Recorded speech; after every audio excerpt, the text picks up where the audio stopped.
पूर्व राष्ट्रपति doctor APJ Abdul Kalam ने एक बार कहा था कि फेलियर की पीड़ा में ही सफलता का राज छिपा होता है।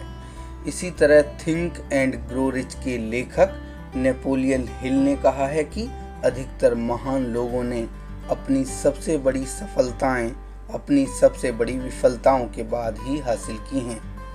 बहुत सारे लोग आपको सफल होने के कई तरीके बताते हैं, लेकिन आज मैं आपको फेल होने की कुछ अच्छाइयाँ बताऊंगा। आप कहेंगे कि फेल होने पर भी क्या कुछ अच्छा हो सकता है? तो फेल होने के अच्छे पहलुओं को जानने से पहले एक कहानी सुनिए। एक दिन एक व्यक्ति ने अपनी पसंद की नौकरी का एड न्यूज़पेपर में देखा और उसने नौकरी के लिए अप्लाई कर दिया। कुछ दिनों बाद उस व्यक्ति को इंटरव्यू का कॉल आया। इंटरव्यू वाले दिन सब कुछ सही होता है और यह व्यक्ति नौकरी मिलने को लेकर आशावान दिखाई देता है। लेकिन कुछ दिनों बाद व्यक्ति को फोन आता है और कहा जाता है कि उसको नौकरी नहीं मिल रही है।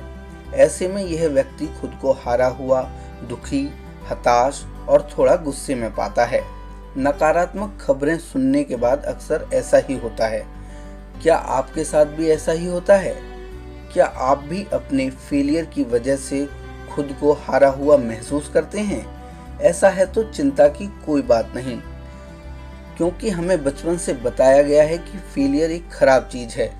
मैं आज आपकी इस सोच को पूरी तरह से बदलने की कोशिश करूंगा और आपको यह एहसास भी कराऊंगा कि सक्सेस के लिए जीवन में फेलियर का होना बहुत जरूरी है।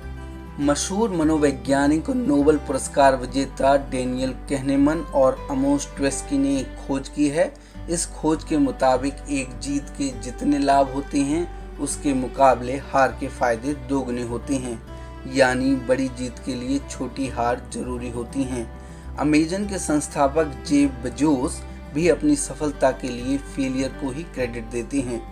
जेफ ने अपनी कंपनी के शेयरधारकों को लिखे एक पत्र में कहा था कि उनकी कंपनी आज जो भी है वह उन्हें मिले फेलियर की वजह से ही है। जेफ ने पत्र में लिखा कि फेलियर आपके लिए रोमांचक अवसरों के दरवाजे खोलते हैं। हर फेलियर आपको और बेहतर करने के लिए प्रेरित करता है। साथ ही साथ इससे आपको यह पता चलता है कि क्या चीज़ आपके लिए काम कर रही है और क्या नहीं।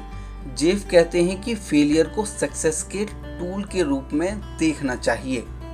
जब हम किसी सफल व्यक्ति से मिलते हैं तो केवल उसकी सफलता के बारे में ही बात करते हैं।